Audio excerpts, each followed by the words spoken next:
being African or Nigerian, what springs to mind? What would you say springs to mind? What would you say is your first train of thought? I'm going to throw that first of all to Philip. Good morning, Philip. How are you?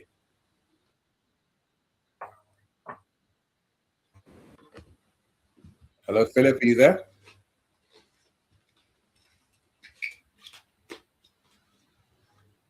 I think Philip's not with us yet. Dominic, are you there? Good morning and welcome aboard.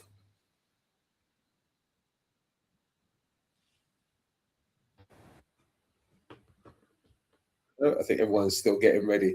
You know what, Master Genie? Yes. Let's start with you then. When you hear the word resilience, especially in Nigeria or even in Africa, what comes to mind? Thank you very much. Our O01, the Global Security Cluster of the Global Clusters. To answer that, I believe resilience is, in our own Niger language, like being stubborn, you know, being stubborn and not being able to, you cannot be controlled or be silenced by, some forces. Being resilient means, to me, or as a Nigerian, means that being stubborn and proving your point and following through with your intuition. Okay. Okay. Would you go as far as to say, when we talk about, okay, let's look at it like this. You live in Nigeria, obviously I know about Nigeria because I'm a Nigerian, right? When we talk about Nigeria, what would you say it takes? What level of resilience would you say it takes to be a Nigerian? Looking at it from that perspective, you understand? Because when you think about the power outages, you have your cybersecurity, you have your community adaptation, things like that. What would you say? What level of resilience would you say it would be needed or is needed, or the people of those nations exercise on a daily basis? And now remember, we are still talking security here. 100%.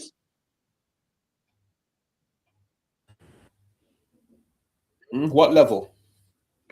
So, according to everything that we both understand as a Nigerian, and you mentioned that the instability of power and nothing is even really stable back home except chaos. So, as a Nigerian, I think we are born resilient because we have to be kind of resilient in every mode to be able to live through these. I won't say to live through all these setbacks and all these discouraging and on uh, people don't think about, okay, there's no light, there's no petrol, or everything is expensive. People still fight to get a better future for themselves. They still go hard. People that they don't have enough money from their parents to go to school, they will find a way to work and send themselves to school so that they can acquire certificate and knowledge to be able to join the elite or be in the standard life circle. Mhm. Well, as a Nigerian and as resilient, meaning, and according to security, we Nigerians, our level of resilience is very, very, very high. But are we doing it in the right way? Is the question. Mhm. I don't know if that answers the question. No, I hear you. I hear you.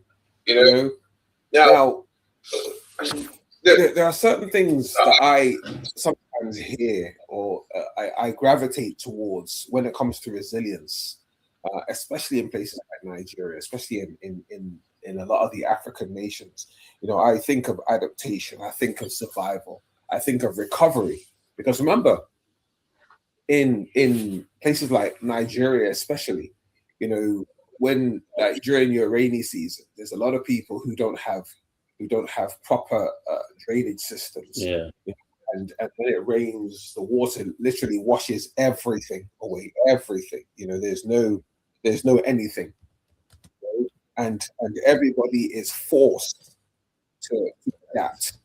Was forced into survival mode. And when you think about it in terms of security, that is a time when a lot of people have negative thoughts, and they go about doing negative things. Yeah. And these are so big things that a lot of people, because they say misery likes company. And a lot of people, when they see that there's a disadvantage for a lot, it is an advantage. No, there's a disadvantage for a lot, and there's also an advantage for plenty. So that is the time when a lot of people choose to commit certain crimes. Yes. Now, when we let's try for a minute to try and define it properly. Right. Now, resilience is the ability of a system, organization, or a network to withstand disruption, adapt under pressure, recover quickly, while still maintaining critical functions. Now, let's make this real. In Nigeria and across Africa, disruption is not an exception, it is the environment. What would you say? Disruption. Mm-hmm. It's not an option. It's not an exception, right? It is It is actually the environment. Yeah. Because when you think of it today, I mean, it's not even just Africa. When you look at it's not just Africa, yes. No. When you look at America, even, right? Talk of New York. Let's talk about the president. He's trying to disrupt the fact that he's committed certain crimes, right? By causing another load of, for want of a better phrase, hullabaloo in another part of the world. You understand? So when we think of the resilient, the people have to be very, very resilient to still be there. I mean, I'm surprised, but then again, I don't think Exodus is always the answer to that question. Yeah. As people, obviously you got to be proud of your nation. You got to be proud of what you do. You got to be proud of who you are. Yes. And like I say, as I keep saying, in order for you to achieve your aims, your goals in this life, you have to be resilient. You have to strive for what you believe. You got to fight for what you believe. Yes. Now, why does resilience matter? Why does resilience, especially right, at about this particular period that we're in, why does resilience even matter? We're seeing an increasing number in attacks, cyber-wise. Cyber threats are on the up. Banks, fintech platforms, government systems.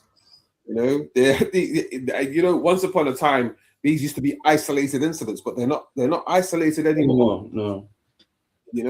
People, it's the norm now. Nobody's actually surprised when someone gets caught, and sentenced because they committed an act of cybercrime. Everyone just seems to think, oh, well, it's a normal thing. Well, that person's time came. They made what they could out of it, and now they've been caught. Probably with only about a quarter of what they managed to get being recovered. They've gone to prison. They've come out of prison, and they've carried on living a good life. Philip, are you there? Philip. Hello, Philip. Philip, are you there?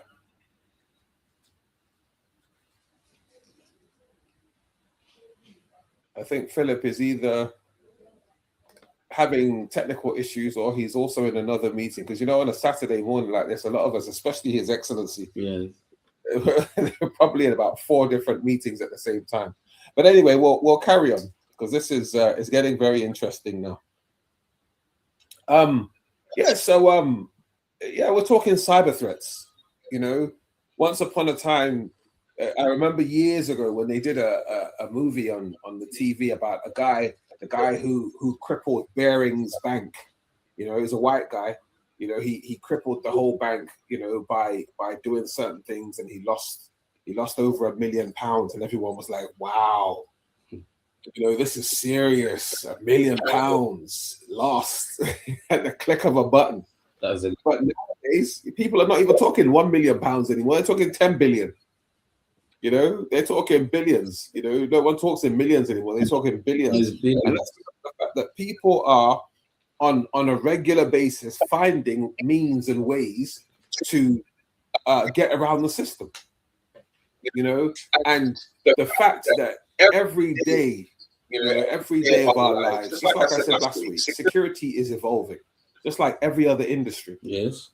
Right? And people are finding more ways to commit crimes, especially cyber crimes, and people are finding more and more ways to tackle cyber crimes. Yes. So everybody, I think, or I'd like to believe so, that everybody is doing what they have to do, to get on board, and to get it right. And it's a constant, it is a constant battle for supremacy in either the world of crime or the world of crime fighting. You understand? Now let's talk about infrastructure vulnerability. Let's be honest. When we talk about power being unstable, telecommunications failing, and logistics being predictable, a lot of organizations on a daily basis are simply operating under threats regularly. Let me give you an example. Last week, or up until yesterday, when I was following the events going on in Iran. Now, on one hand, you've got Donald Trump saying, "Oh yes, we've got this covered. These people they're scared of us. We've almost blown them all up." Yeah. And then reports coming back saying, "No, you haven't, because they just blew up 2 of your jets." So sorry, I'm laughing, but it's not funny. It's not funny at all. I'm laughing, but it is not funny. Yoruba ni ọ̀rọ̀ burúkú tó ń tẹ.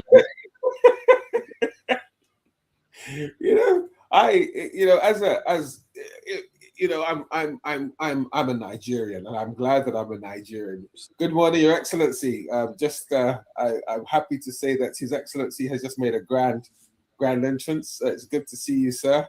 Yes. Today we're talking about resilience in the new normal, most especially in West Africa and in Nigeria.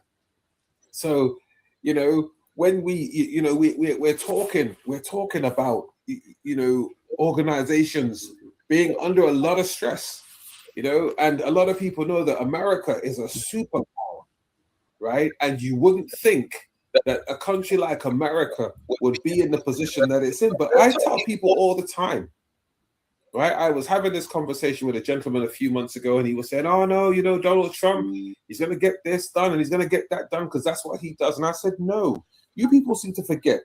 America is a nation, right? America is a nation like all other nations, right? It is not indestructible, right? It is not. 9/11 proved that to us, that America is not indestructible. It is better for one to listen to what's going on around us, as opposed to trying to, how can I put it, falsely, or people a false narrative of who we are and what we do.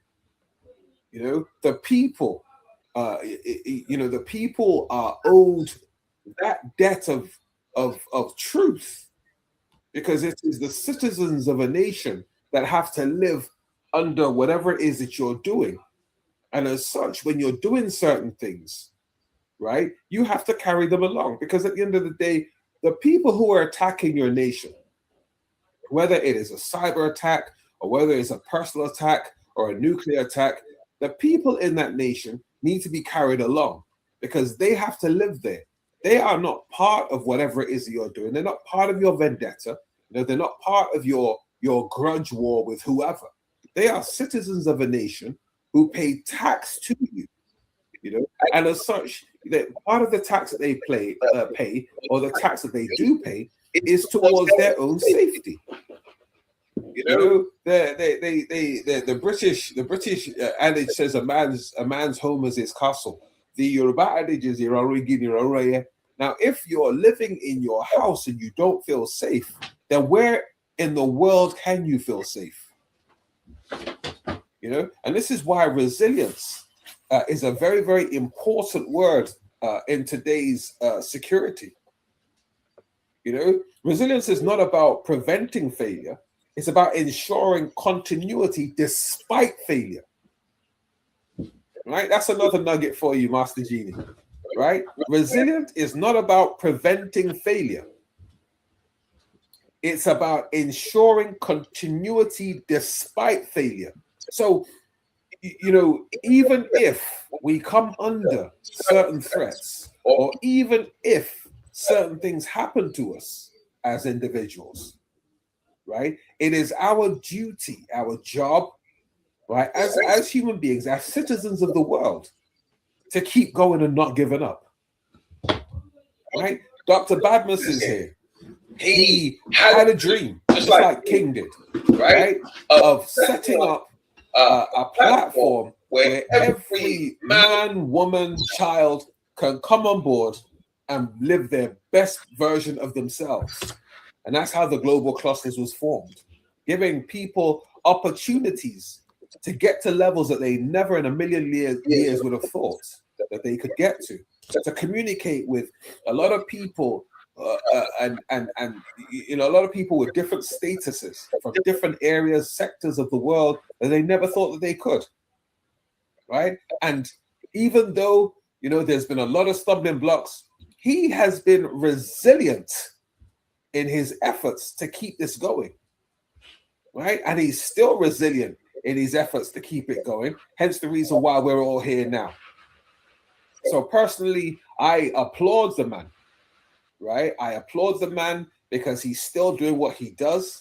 And I honestly and unequivocally believe that he will still get to where he needs to get to, right? So I'm now gonna, I want us to ground this into reality, right? And I think I'm gonna call His Excellency in here now if he's not too busy. And I want to ask a question, right? Your Excellency, are you there? Good morning. Dr. Badmus?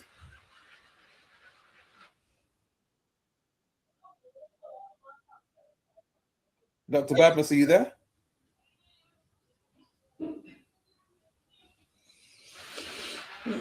Well, I think everyone seems to be having technical difficulties this morning.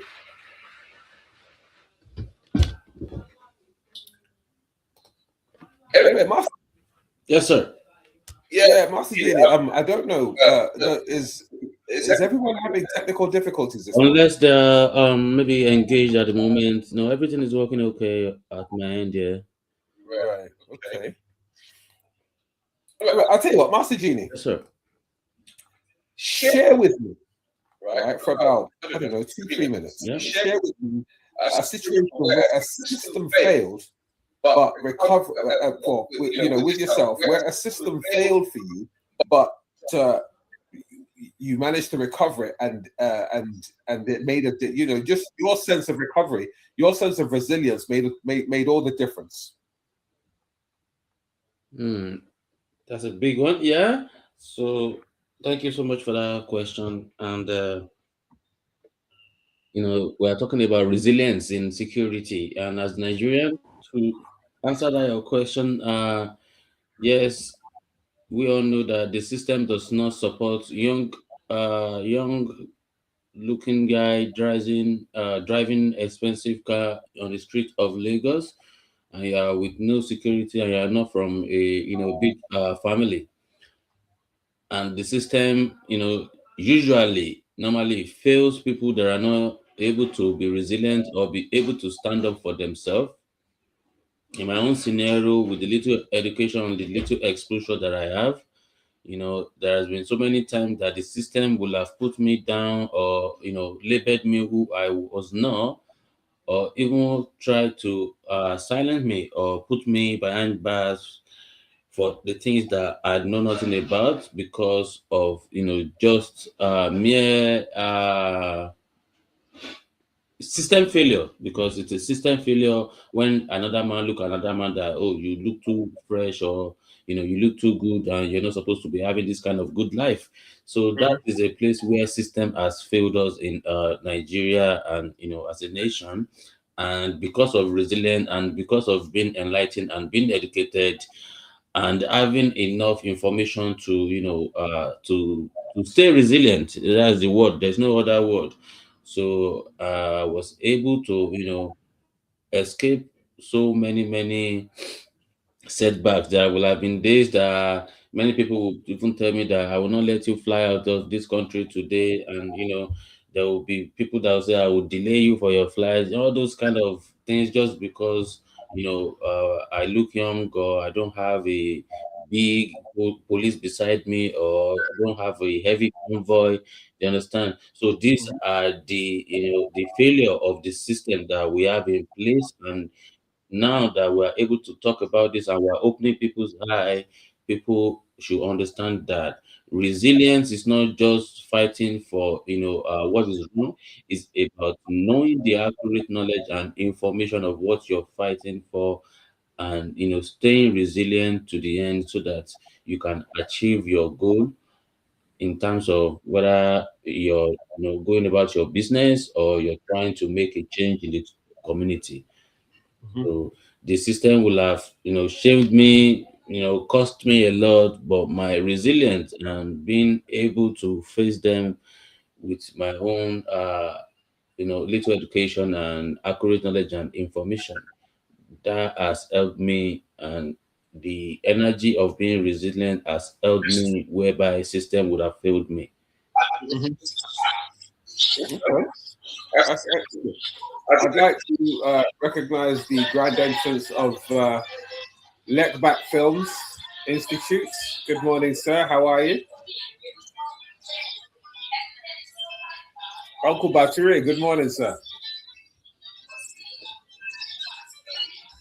Good morning, brother. How are you, sir? I'm fine. Are you? I'm very well, thanks. Where are you? Are you in London or are you in Nigeria? I'm still around in Nigeria. Oh, you're still in Nigeria. Excellent, excellent. Welcome aboard my my Saturday morning chat show, Thank you. where I talk about security. And today's topic is resilience.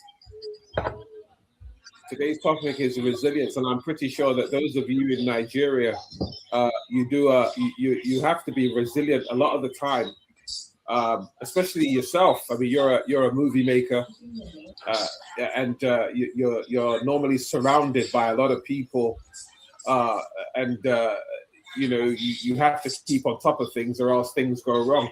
So, in your own words, how would you describe uh, resilience, most especially within your field, and how would you say that resilience plays a big part in what you do?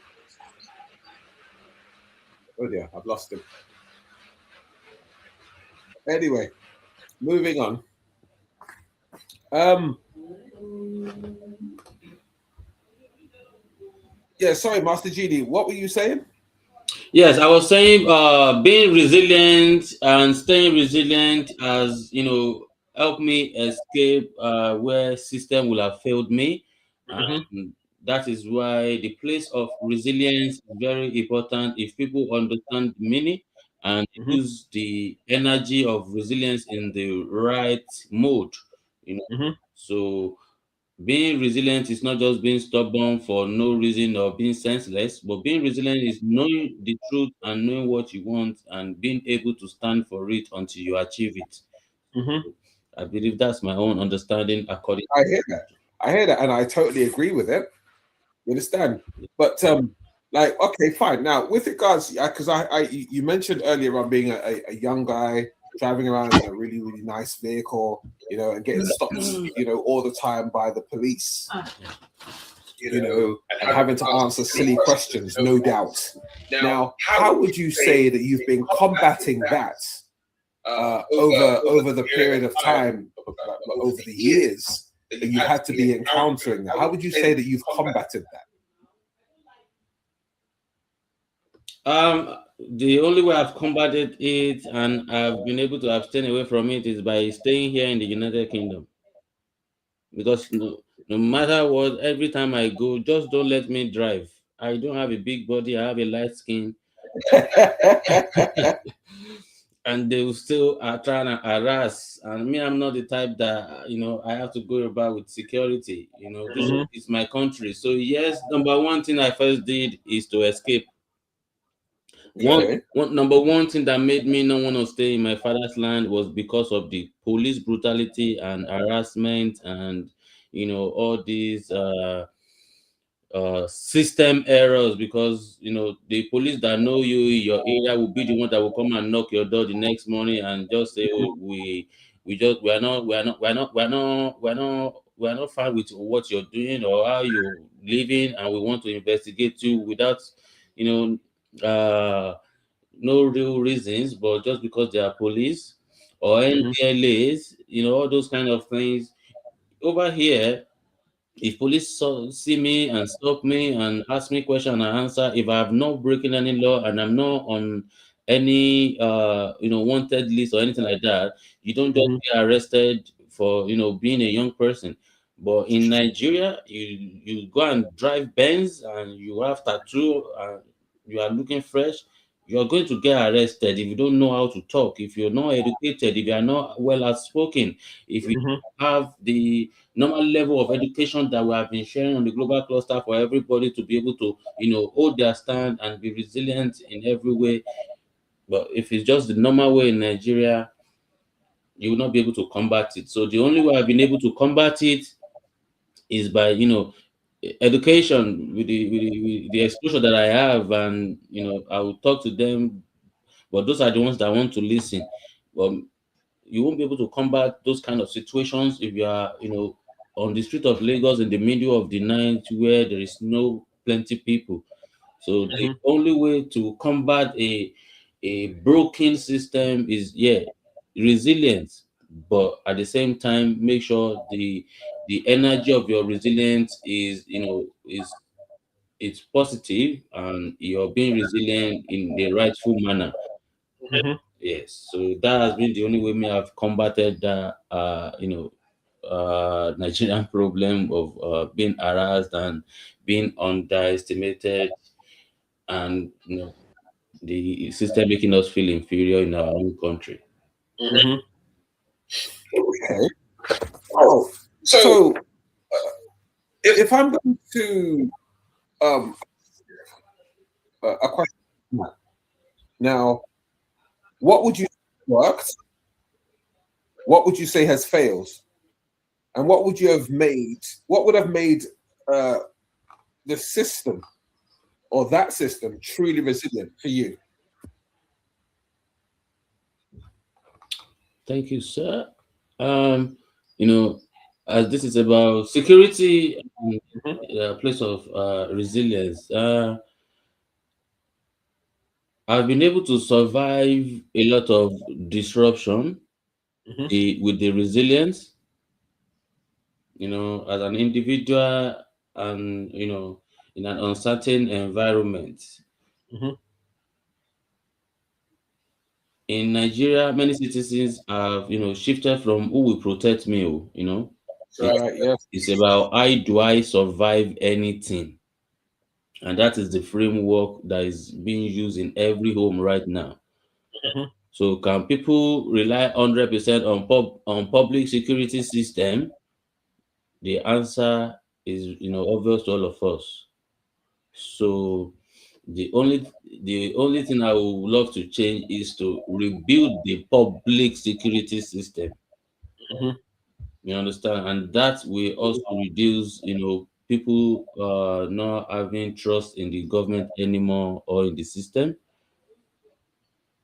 And in reality, we're talking about security. Yeah, you know that all these power outages as well, they are part of problem, and the only way people can be resilient is either you stop relying on the system power. Maybe you have a standby generator. If you know that what you do needs constant electric, and you need to make sure that you are safe, and you need electric to do that, the best thing is to either switch to solar or combine solar and generator together, Mhm. or be once Nigerian to take charge on the remedy health deal that Global Cluster is offering. You understand? Because Yeah. this solution that the Global Cluster is bringing now, this is why me myself I'm in support, because this will be a solution to build that broken system, to build that broken system of security in our country. So as for me, I would like to, have the public security system being rebuilt, whereby people can, rely on, the security system, and also when it comes to power outages, people should not just rely on, the president has switched from electric to solar now. So you Mhm. complaining that, oh, Nigeria government is not giving us light. The president was in just to go and address the people that lost the family on that massacre, and the president was like, "Oh, there is no light in your airport, and I have to fly back in 10 minutes. There is nothing I can do right now, but to let you know that this kind of thing cannot happen again." And that was it. He left. Even the president, is using resilience to move as a president. It's not relying on the public security system. How can you tell me a president is coming to a whole airport where there is no light? How can they even control the whole signal without no electric? You understand? So the only way we all can contribute to change this system is to be resilient, and build a better public security system that supports the power, that supports the economy, that supports the safety of life and property of people. Thank you, sir. Oh, thank you, thank you. I mean, this is exactly it. This is exactly it. I mean, you brought out some really good points there. You've got your communication system, you've got your power outages. The fact that a lot of people are seriously and still heavily reliant on the use of generators. Yes. And stuff like that. Now, the question is, for how long do we want to do this? Look, For how long uh, does or will people's resilience hold? You know, um, Personally, I think that people's resilience, right, uh, is heavily dependent on recovery, right? But true resilience depends on systems being prepared. And that is another one of the questions that we ask ourselves on a daily basis. You know, is the government or are the people, right, of the nation, are they all prepared, to move forward, and step up to the plate, to step up to the plate, do what's needed, you know.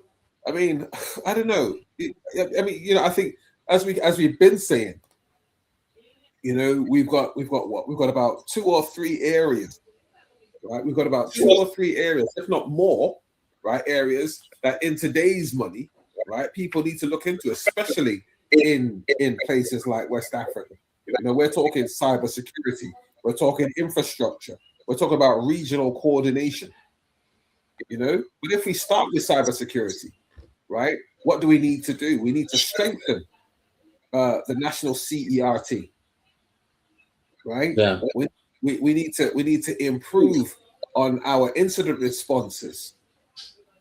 People need to be ready to report incidents. We need to protect our fintech ecosystem. Because a lot of these things, as much as we like to talk about the cybercrime and the fraud, etc., and so forth that goes on within the nation, right? I don't think enough is being said about the improvements that go into the cybersecurity world, because as you and I know, in the cybersecurity world, especially, every single second, right, new ways to tackle this particular up and coming and up and surging area of tech. There are new ways to combat it that come up every minute, right? But just as there's as many ways of combating that come up every minute, there's just as many ways to get around that combat. So it is an ending war. So when we talk about infrastructure, right, which is like power redundancies, like you said just now, right, the constant reliance on generators, on solar energy, on hybrid systems, in a country or in a nation where oil and gas is massive, what are we doing? What are we doing? What exactly are we doing? What are we doing? We talk about telecom. Dr. Badmus is in Nigeria. I think Philip is also in Nigeria. They're on the platform. We haven't been able to get them to come on, maybe because of the fact that the network is failing. Now, if the network is failing, right, heaven forbid we have a major problem, and we need to get hold of people. How would we fare? How would we fare? This is an ongoing problem, And when we've talked about those two, we haven't actually talked about climate resilience. When you talk about climate resilience, do we have enough systems in place to alert us if, heaven forbid, Nigeria is to experience a serious change in the climate, i.e., earthquakes and tremors? Do we have it? Don't let us sit here and we don't. Even with all the money they've been borrowing, we probably don't have anything to even prevent us or alert us for those kind of things. Mm-hmm. We don't have all these things, but the thing is, we should have all these things. We should. We should have all these things. So I don't know. How what, Master Genie? Here's a question. Yeah. How would you say that businesses are surviving today, right, in this new security normal that we're going through? Because remember, like when I look back on it, this may sound funny to you. Obviously, I do a lot of Nollywood work, and I work with a lot of Nollywood persons. And I watch a lot of these Nollywood movies, especially the old ones. And when you look at the way that they used to go into battle back in the day, etc. and so forth, and do their thing. Yeah. Right? I'll put it that way. That when they go off and they do their thing. Now, I look at warfare back then. It used to be a group of guys with their whatever it is that they use, and they go out and they fight this. They go out and they fight this battle. They fight this war. Right now, in today's money, right, everyone's pressing buttons. They're looking at the other country without even having to go there. Right. So obviously, there's been a massive change in the way people are doing their thing, in the way people are fighting their wars, in the way people are securing their environment. Yes. Right? Because that one country decides to send in a bean cake into another country, and that country that they sent the bean cake into has already got a basket ready to collect it.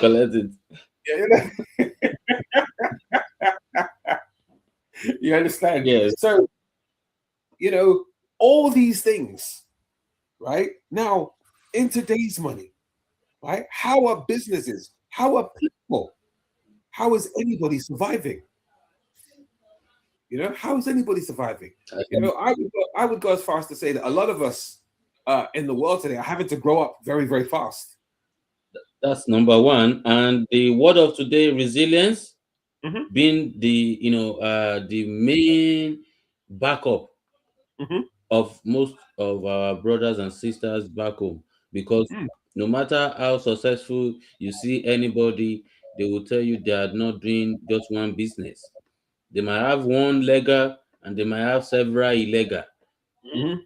Yes, because in Nigeria, resilience is not a choice. Mhm. It is lifestyle. Of course. So the goal now is not just to survive the broken system. It is to build system where resilience become a backup and not the main plan. Because right now resilience is the main plan. That's Mhm. why everybody is ready to fight with police, fight with this, fight with that. That's right. The restaurant servant is fighting with the customer. Everybody just want to fight for themselves. That's right. And that is the only way they are surviving, and that is why not many people are smiling. Well, this is how I look at it. Is when you think about it, right? Now, resilience requires design, Yeah. right, and not improvisation. So you basically got to sit down and decide on which way and which direction you want to move into. 100, yes. You understand? You basically have got to. I mean, come on. Like when you look at these poor people in these certain other parts of the world, right, who have got to wake up every morning under the under the auspices of not knowing what's going to happen today or how it's going to happen. Even up to and including last week. I've got friends in Jos who were telling me about the atrocities that were going on in Jos. Smart. You know, how they had to watch three of their friends slaughtered on the streets of Jos, by unscrupulous persons. And I'm going to throw this out there to all my brothers and sisters who live in America, who a few weeks ago were screaming into social media that that the Americans said they were coming to Nigeria because at the end of the day there are atrocities going on in Nigeria, and the only person that stepped up for Nigeria is Trump, and they support him to the hilt, etc. My question to you is this: where is he now? Where are they now? Where are those troops? Right? Where are those troops now? They have fed you, basically fed you to the lions, right? Because you're out there, you've got no security, right? There's no security for you out in a room, right? And Trump basically doesn't care. In his own words, he doesn't care, right, about you guys, right? As far as he's concerned, if you die, you die, right? And personally, I feel it's a travesty, right? It's very, very unfair. It is a serious travesty. A president that campaigned that during his own time there will be no war. Mhm. And all he has been doing from his step in is war. How can somebody care about us? He does not give a damn.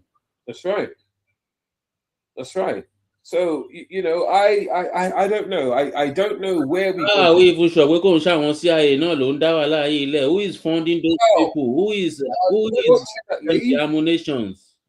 Unfortunately, my brother, I make you right. I think you are 100% right.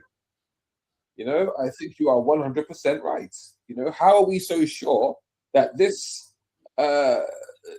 this so-called war wasn't started by the American war? Well, we know it started by them, but how do we know that they're not the ones who are, committing all these crimes, but they're just trying to suck the whole world? They're going out there to try and prevent something. Yeah, he went into Venezuela, took their president. They have culture. They have Iran. They have culture. There's other ways, but I believe all these leaders can solve all these things instead of throwing bombs. So now in Nigeria, like I said last week, I was listening to LBC, and somebody actually came on and said, why are all these world leaders just sitting back and saying nothing? why? Why are they allowing this guy to just bully them into doing what he wants? And the question lingers. The question lingers, And you know what? You know, I quickly jump into that place. Yo. Can I jump into that? Hey, Dr. Badmus, how are you? Been trying to get hold of you all morning. Excellent morning to you. Good morning, my sir. OO and security clusters of the global clusters. Good morning, my boss. Yeah. You see, you're asking why are people keeping quiet. You understand? In Yoruba, when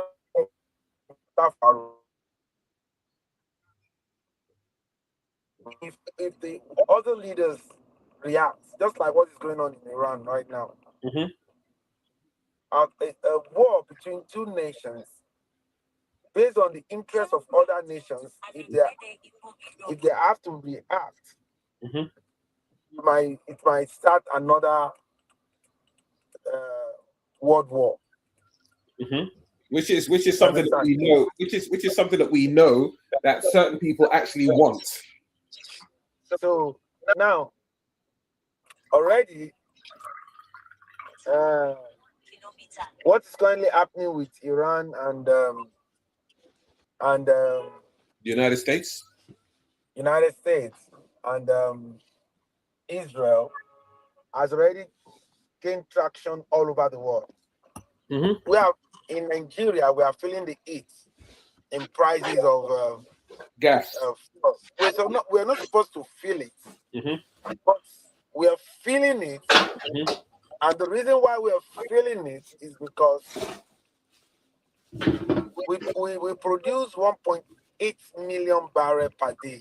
And 1.2 million, the past presidents, they've used it to get loan. Yeah. Those people are taking for the next 10 years.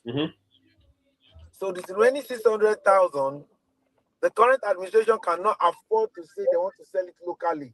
So they sell as if they are selling internationally, even to Dangote. Okay. You understand? Yep. So this thing. This is the reason why we are faced with what we are faced with. It's the reason why we are faced with what we are faced with. Sure. So, in Nigeria, we have a refinery, we have the crude. We shouldn't be buying fuel at 1,250, 1,260. That's right. You understand? Because we own it. That's right. And it's being done in our. It's not that you're taking it out or you're bringing it in. So Dangote has something that can take care of the whole of Nigeria. Sure. And we equally have places that they have discovered oil. It's just to set the equipment so that they can be taking the crude. You understand? There are some places that they've not set up. So why not set that up for the citizens? Why should you have something in your father's land and we are suffering for it? That's right. We've been talking to the people close with we've been talking to the people that are close with the presidency concerning remedy acts. Sure. You understand? But the way they react is as if it's not something that is very important to them. Sure. I must say. Because the truth of the matter is that people are now composing songs about this electricity. People are composing songs about the promise of the Mr. President, saying that if I did not give you lights, when I come for second time, don't put me in. You understand? Yeah. And, on a good day, based on everything that is happening, it is honorable to even respect yourself. Yep. I think maybe I'm not. I thought I was competent, but I'm not going for the second time. But I don't know what they need power to do. I am the global president of the global clusters, and I felt if you're leading people you should listen to them. Totally. They should have their own input in what you're doing. They should be able to, add their own expertise too. Mm-hmm. And if you say by any means, you are going to make sure that they have electricity and they are not going to pay for estimated bill. Till today, people still pay for estimated bill. Totally. I run some couple of properties and they still bring estimated bills to some of my houses. Mm-hmm. Getting prepaid meter has not been easy. You have to pay, you have to do this, you have to do that. So why are we running a nation like this? Well, this is it. And we have some couple of group of people that have come together like the global clusters, say they are ready. Mm-hmm. For instance, all this insecurity, we have a retired colonel from the British Army saying that I'm ready to put my expertise. Yes, my parents gave back to me in Britain. I have been there. I have served there at their military. I saw what they did. I saw everything that happened, and I'm ready to help my father's land. You understand? Mm-hmm.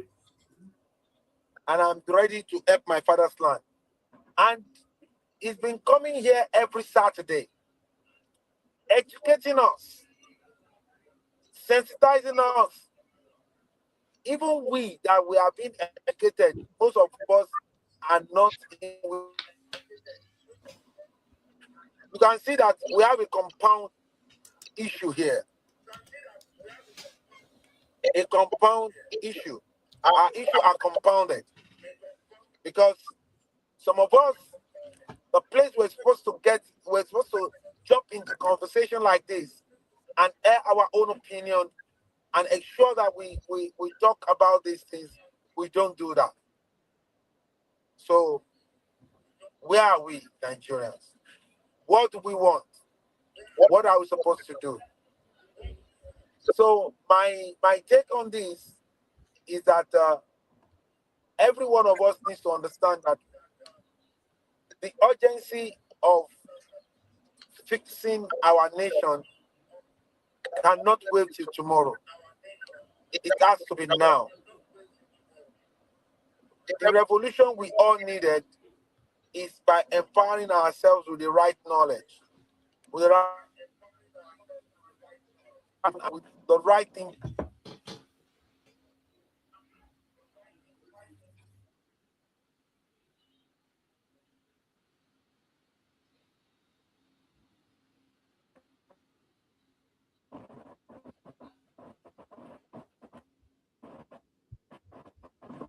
Oh, it looks like he got caught up with network again. I was enjoying that as well. Same here. I think he's having network glitch. I think he's currently driving. Anyway, while we wait for him to come back, and I know he'll be back at any time soon because he's just taking it offline again. Right now, Master G, here's another question. Do you think that African countries collaborate enough when it comes to security?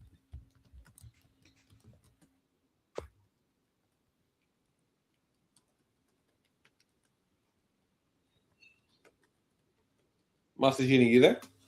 I'm here, sir. Yeah, I said, here's a question for you. Do you think that African countries collaborate enough when we're talking about security? Dr. Badmus is back. Hello, Dr. Badmus. Welcome back. Hello. Hey, Dr. Hello. Can you hear me? Yes, I can hear you. Yeah, Dr. Badmus, here's a question for you. Do you think that African countries collaborate enough when we're talking about security?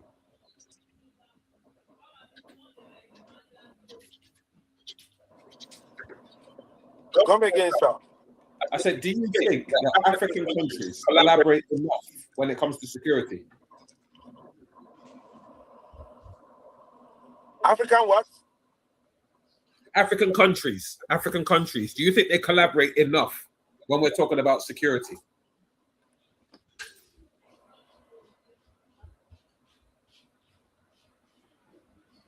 I think he's having. I think I'm having a glitch because I'm on transit. Okay. The question is, let me quickly just is asking that do African countries collaborate enough on security?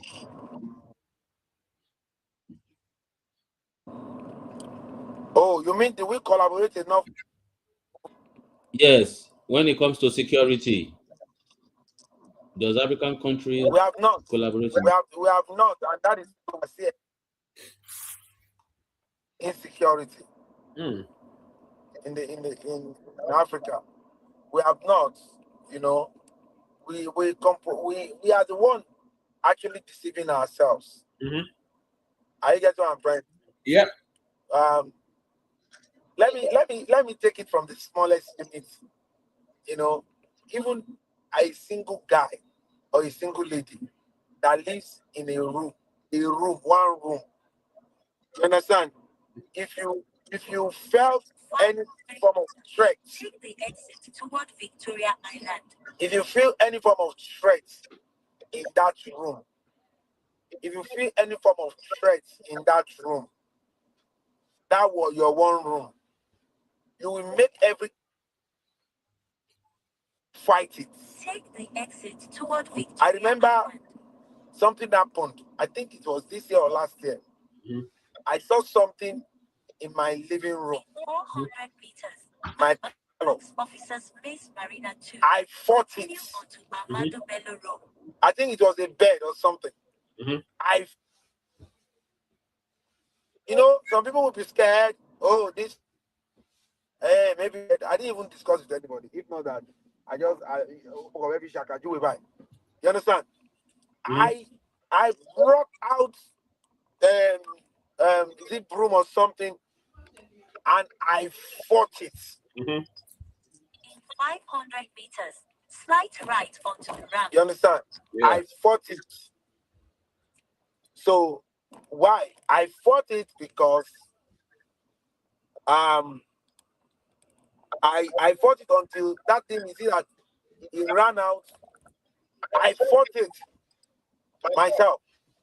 Now let's say this thing is still disturbing me. I will have called my brother. You understand? Yeah. What do you think I can do concerning these things? I will have called, Gbenga Oshin, as we are talking. I said, this thing is disturbing me. What do you think? You understand? Yeah. Slight right. So the ramp.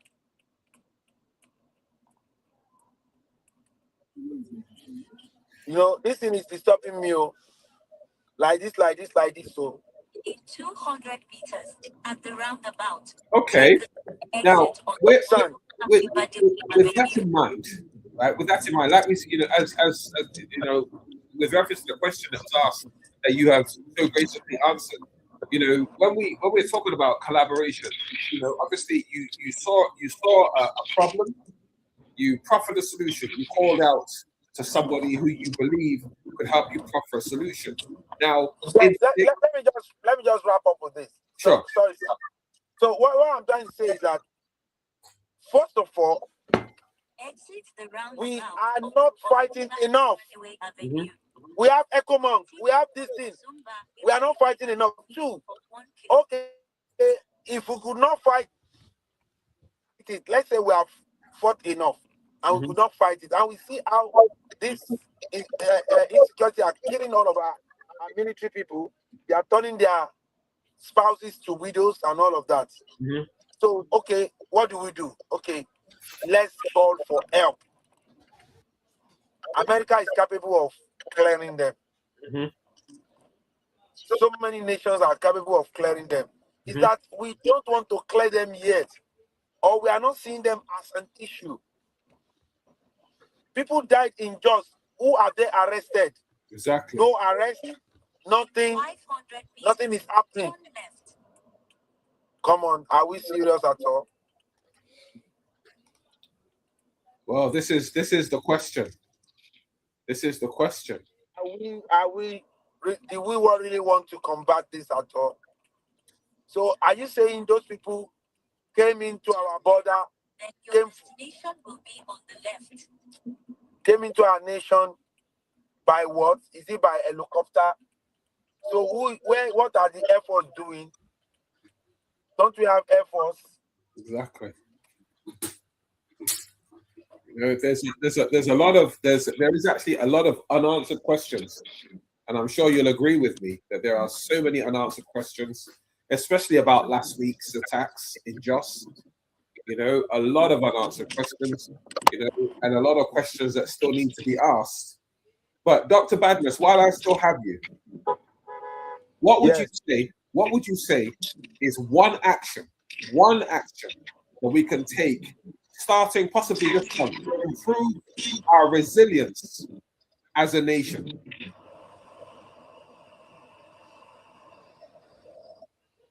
Well,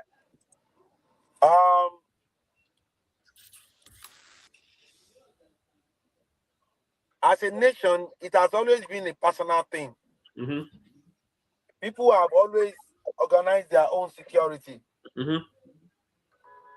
to make sure that they are not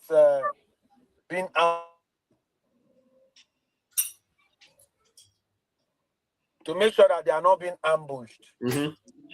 You understand? Yep. So a lot of people have always been organizing their own security. Some people use, create some sort of measures. Some people create some people use Amotekun right now. Mm-hmm. I get what I'm trying to say. Some people use TAS to see. Your destination is on the left. So to see that they take care of themselves. Mm-hmm. So people deploy the measure they think they need to deploy. Mm-hmm. So it has more of the personnel, because, for instance, in Jos, I had the guy, the eyewitness that said 20 meters away from the police station, Mm-hmm. this massacre was done. And guess what? Nobody came out. Wow. After they left, that was when, they now came out to say they now kicked up at the scene after everything has been done. Mm. The truth of the matter is that we know that anytime insurgency is lasted in a nation, Mm-hmm. for more than 24 hours, it means the power that be is involved. Yep. That's right. So it's obvious. It is no longer something that we say, oh, mo kini mo bo se nsele o kini kan. We go be mo bo se nsele. Mm-hmm. The power that be is involved in the insecurity that we are faced with in the Federal Republic of Nigeria. Mm-hmm. Yes, it is obvious. Yeah. It is very, very obvious. The power that be are involved, because I don't know how some few people,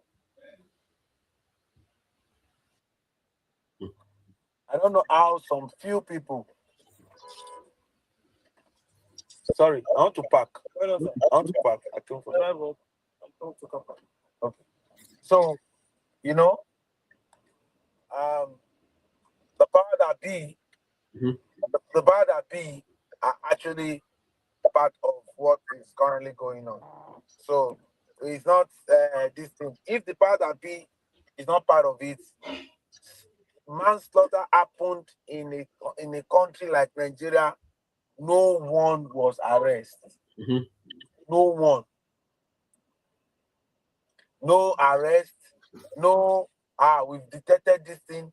This is what we are working on. No news about the people that did that. I want to park. Where are you going to, sir? I want to park. I have an event here. So no one was arrested, no investigation whatsoever. Mhm. No. Sir. So it's gonna know that, come on, if anything happened to you in Nigeria today, Mhm. among Oyoluwa. Yes, very true. But then, Dr. Magnus, just before we close, because I know you're just arriving at your next event. Now, here's a quick. Okay, you will turn like this. Okay. After the yellow bus, there's a space there, but it's back to be convenient for you. Enter there. Back. Use back. Enter. Just use back. All right. So you're saying something, sir? Sorry. Just before we close, because I know you're just about arriving at your next event.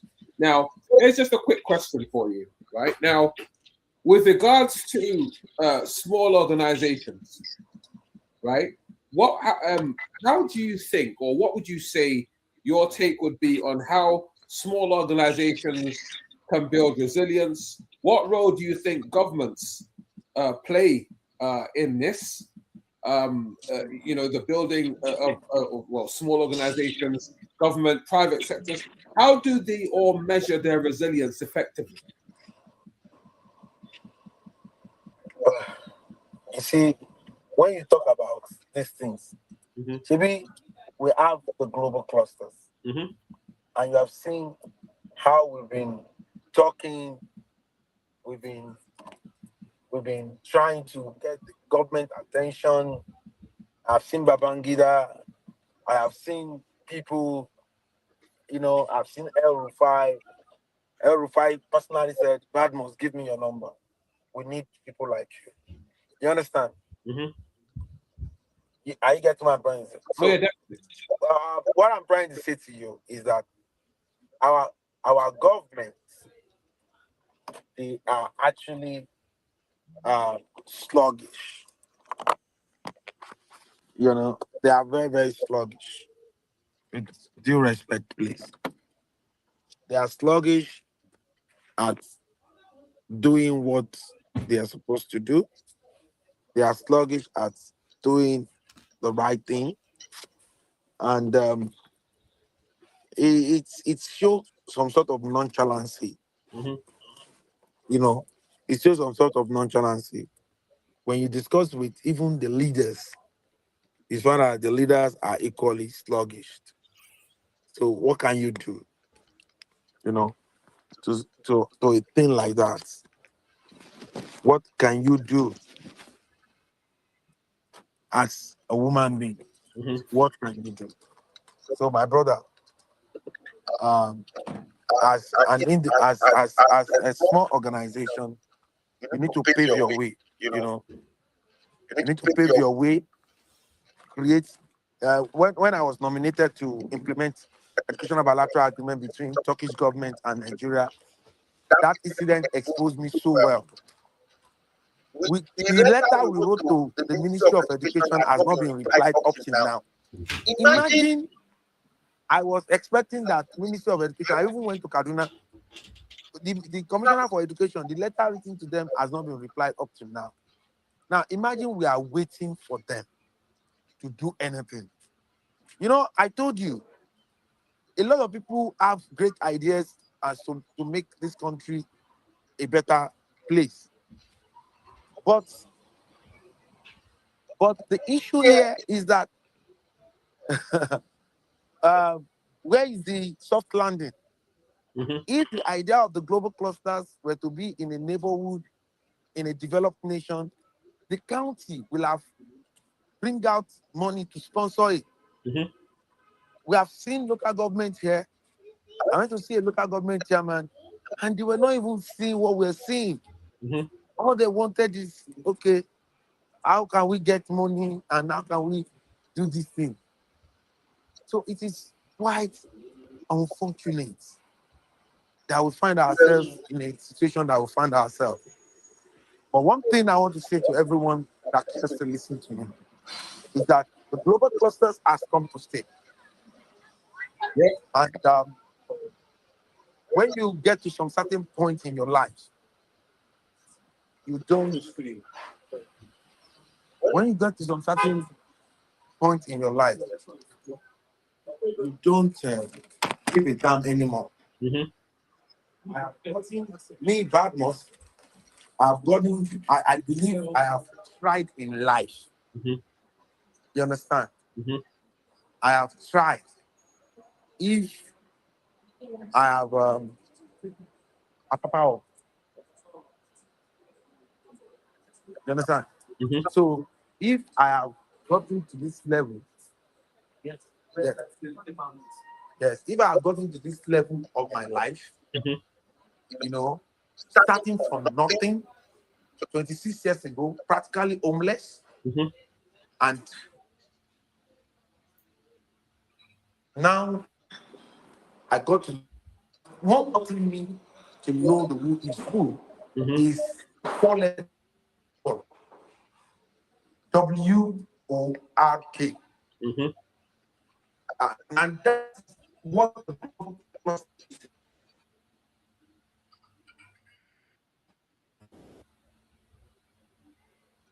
Every time we start to enjoy, this thing comes up again.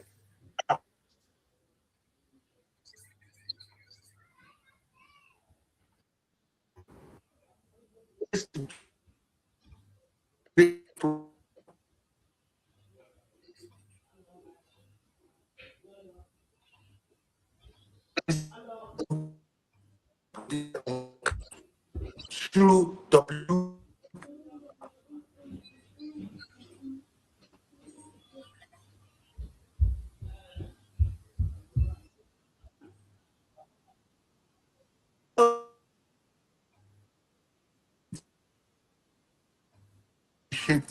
You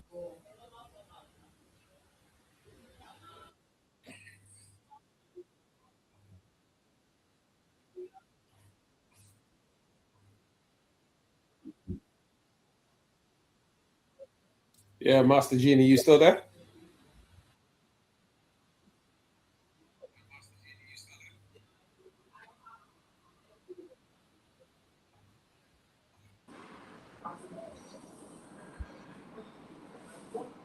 Yeah, hello? Yes, I'm here. Yeah, yeah, carry on, sir. Yeah.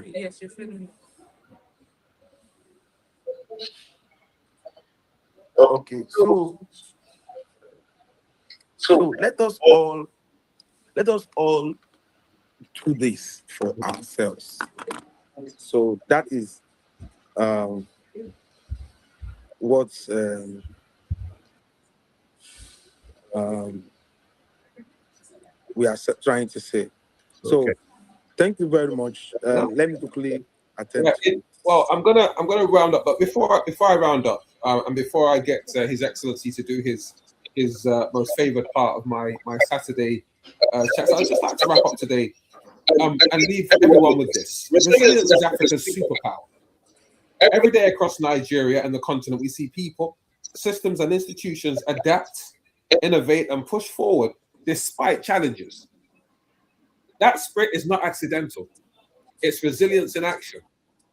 But today's conversation challenges us to go further, not just to cope with disruption, but to prepare for it, design for it, and grow stronger because of it. Because the future of security in Africa will not be defined by the absence of threats, it will be defined by how quickly and how collectively we respond to them.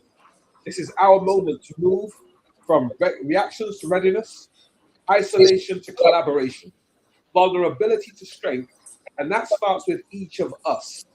So I challenge everybody out there, Africans, Caribbeans, anybody that lives in a black nation, don't leave resilience as an idea discussed in this session. Turn it into action. Strengthen one system, build one partnership, and improve one response plan. Because small, deliberate actions multiplied across this room and across the continent create continental resilience. Thank you for your energy, your insights, and your commitments. The work continues, and it starts now.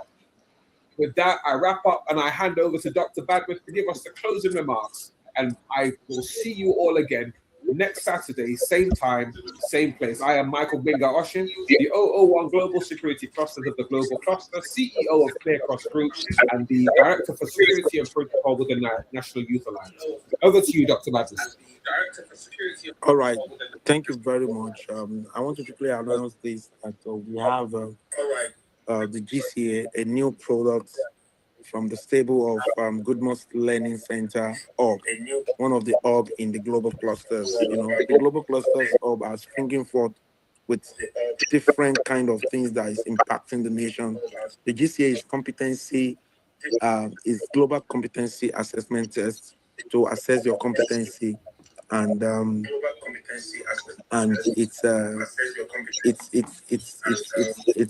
it's something that everyone should be part of right now. I've shared it. We're having the first exam, the first test on the 25th of April. So I feel that everyone should be part of this. They should be part of what we're talking about. The global competency assessment test. Either you're very, very high professional, you're an artisan, you are competent, you sabi something, you have a stability in something, so you can take it. It's coming up on the 25th of April, and it's 20 is like $200 to register for the exam. All the details are with the 002 Certificate Revolution. You want to be a partner, you want to set up things, you want to do this, everything you want to do, you can do it. So I haven't done everything we've done today. We say, who are we? We are a consortium of professionals or aspiring professionals, technocrats or aspiring technocrats, entrepreneurs or aspiring entrepreneurs, where we share accurate knowledge of our industry. Why? Because it gives us the right power, accurate information, because that is the bridge between where we are and where we ought to be. Accurate connection, because to whom we are connected to determines where we collect. We're not just a social media platform. We are the first nation building social media platform on earth. Proudly Nigeria, proudly Africa to the world. To join us is free. We are currently championing 1 billion digital literacy in Africa. And we are recruiting BDMs, 1,000 BDMs in each state of the Federal Republic of Nigeria. We are the one championing the GCA globally too. We're creating centers, and we need partners, you know, that are willing to make sure that they set up a center in their community for nation building. All for nation building. Thank you very much. God bless you. See you in the evening on Accurate Connections Revolution. Thank you. Thank you, Dr. Badmus. Thank you, Master Genie. See you again this evening. Thank you very much, sir. Yes, see you this evening, and hopefully we'll be joined by others, and we'll continue this again next Saturday. Have a great weekend. Dr. Badmus, good luck where you are. Thank you, sir.